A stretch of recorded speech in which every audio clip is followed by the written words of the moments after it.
Hello, it's the 4th of April and I thought I'd start off some runner bean seeds initially in the greenhouse. I haven't done those for a couple of years now, but I've got these frames. If you watch this channel regularly, you'll know that I grew squashes up these last year, but they also provide 8 convenient locations to grow up some runner beans, so we'll see how we go with that. I'm going to use exactly the same approach that I did for starting off the Mange 2. If you look at my video 17, I'll put the link below, you'll see how I did that. I used these root trainers. They're plastic packets that one can fill with earth and start off plants in, and of course when you plant them you simply open them out, take out the root and the soil and plant that straight in the ground, and these can be once again used year after year. They're not single-use plastic. So what I've done is put together 4 of those, got 8 locations on the frames I just showed you to plant the runner beans, so I'm going to do 16 just to make sure we absolutely certain we get germination. Although the germination on these things is extremely good. What I'm going to do now, I've got some dry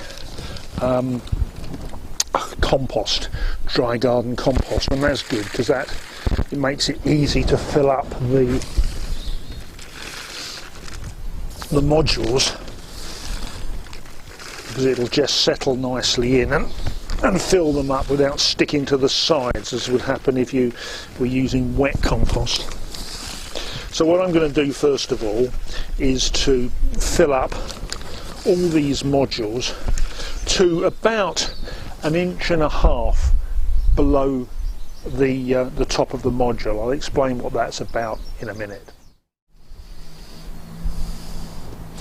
I've filled all the modules now. What I'm just doing, I've got a bit of a wood where I've marked off about 1.5 inches from the end, and I'm just using that to tamp down the dried garden compost in the modules to 1.5 inches or so below the top of the module. What I'm going to do now is to put some water on that and get the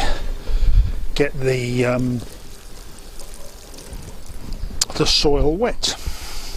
You note that I'm keeping the modules together by just tying a string around them. That works quite well to keep them in a pack, which will also be handy later on when I put them in the greenhouse. Okay, the water is soaked in, so I've got all those modules with damp earth in them up to 1.5 inches below the top. I'm now going to plant some seeds.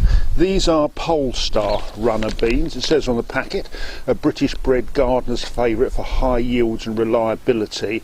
I got them because they were also described as being relatively stringless, so hopefully that will work out okay.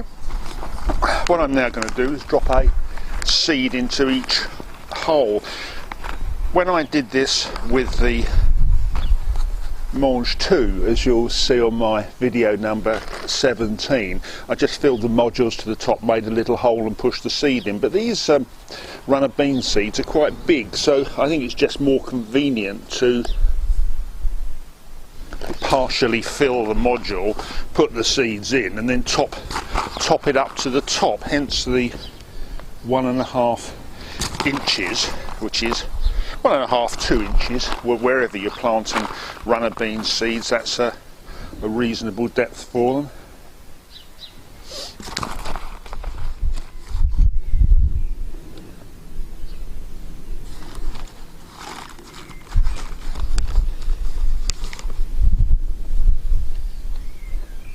Right, that's a seed in every module.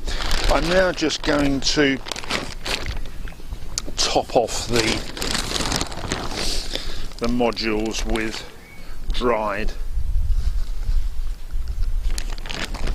sieved garden compost. I'll put a note below about which video described the making of this compost, because it's dry, as I said earlier, it's really useful in terms of filling things up without actually turning to mud.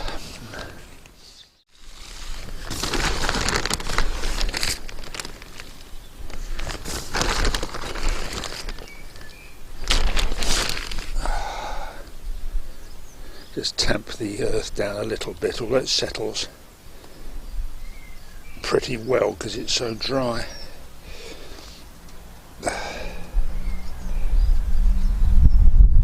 Right, and finally I'm just going to put some water over the top of the modules again to dampen the compost at the top and settle in the seeds. Right, the next thing is to take these down to the greenhouse.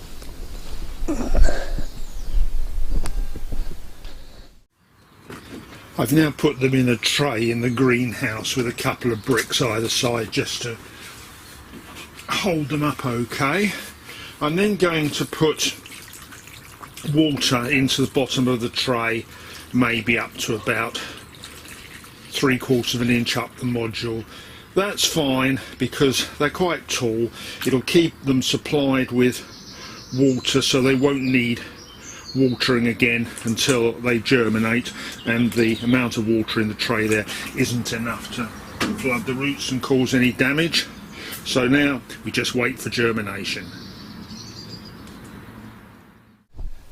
Well, I hope you found something useful or interesting in this video, and as ever, thank you very much for watching.